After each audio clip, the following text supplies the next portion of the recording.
Subscribe कीजिए hummus many को, साथ लगे बेल आइकन को भी प्रेस कर दीजिएगा। रेसिपी पसंद आए तो लाइक भी ज़रूर कीजिएगा।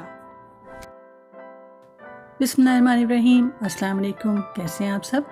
उम्मीद है आप सब खैरियत से होंगे, खुश रहें, आबाद रहें अपने प्यारों के साथ, आमीन। आज मैं बीफ शामी कबाब की रेसिपी आपके साथ शेयर कर रही हूँ। रेशेदार कबाब बनाएंगे हम। इसके लिए मैंने 800 ग्राम गोश्त लिया है। व्हील का गोश्त ले रही हूँ मैं, चर्बी नहीं है इसके अंदर, बिल्कुल साफ़ सुथरा गोश्त है। और 200 ग्राम दाल ली है चने की, जिसको मैंने 1 घंटे पहले भिगो दिया था। सबसे पहले कुकर में हम गोश्त डालेंगे, फिर दाल भी डाल देंगे और साथ ही 1 टेबल स्पून भर के मैं जो है लहसुन अदरक का पेस्ट डाल रही हूँ। 15-20 मैंने साबुत लाल मिर्चें ली हैं और 1 बड़ी प्याज ली है, जिसको चॉप कर लिया है छोटे टुकड़ों में। 1.5 टीस्पून नमक, 1/2 टीस्पून मैं पिसा गरम मसाला डाल रही हूँ। साबुत गरम मसाला नहीं डालूंगी मैं इसके अंदर। और 1.5 गिलास मैंने इसके अंदर पानी का डाला है। अच्छी तरह मिक्स करेंगे और इसको कुकर को बंद करके हम गोश्त गलने के लिए रख देंगे। जितना आप नॉर्मल गोश्त गलाते हैं सालन कोई भी बनाने के लिए गोश्त का, उससे ज़्यादा पानी डलेगा, क्योंकि हमें इसको बहुत अच्छी तरह घुला लेना है गोश्त को। मैंने चूल्हे को कुकर को बंद करके रख दिया था 20-25 मिनट के लिए। नॉर्मली मैं 10-12 मिनट के लिए रखती हूँ। और ये देखें गोश्त हमारा अच्छी तरह गल चुका है। थोड़ा सा पानी मौजूद है। अगर आपके भी इसी तरह से हो और थोड़ा पानी बच जाए, ज़्यादा पानी भी हो तो घबराने की ज़रूरत नहीं है, बल्कि आप इसको तेज़ आंच करके पानी को ड्राई कर लीजिए, क्योंकि गोश्त तो हमने बहुत अच्छी तरह ही गलाना है। दाल भी हमारी गल चुकी थी और गोश्त भी बहुत अच्छी तरह गल चुका था। अब बहुत थोड़ा सा जो पानी है उसको मैं इस तरह से हमनदस्ते का जो डंडा होता है उससे मैं इसको कूटूँगी। मैं इसको चॉपर में नहीं पीसूँगी, बल्कि इस तरह से देखें थोड़ा सा पानी है वो भी ड्राई हो जाएगा। बहुत हल्की आंच मैंने की हुई है। व्हील का गोश्त है इसलिए मैंने पानी भी कम डाला है और जल्दी भी गल गया है। अगर आप बीफ से बना रहे हैं तो आपको पानी भी ज़्यादा डालना होगा। मैं इसमें इसीलिए साबुत गरम मसाला नहीं डालती, क्योंकि वो फिर मुँह में आता है और अच्छी तरह पिसता भी नहीं है तो बुरा लगता है।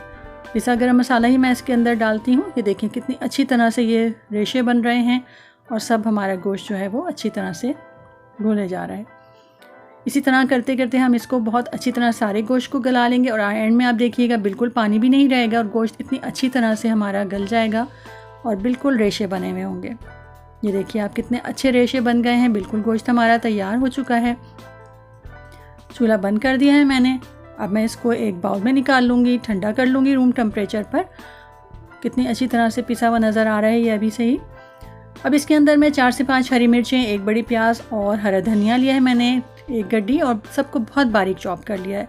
साथ ही 1/4 टीस्पून मैंने पिसा गरम मसाला, 1 अंडा और 1/2 टीस्पून जो है पिसी लाल मिर्चें का डाला है, क्योंकि मुझे मिर्चें थोड़ी सी कम लगी थी। लेकिन नमक बिल्कुल ठीक था, जो 1.5 टीस्पून मैंने इसके अंदर डाला था शुरू में। अब हम इसको बहुत ही अच्छी तरह से मिक्स करेंगे, सारी चीज़ें यकजान हो जाएँ। फिर पैन मैंने गर्म करने के लिए रखा, उसके अंदर ऑयल डाल के, और जब गर्म हो गया तो कबाब बनाते जाएंगे साथ साथ और फ्राई करते जाएंगे।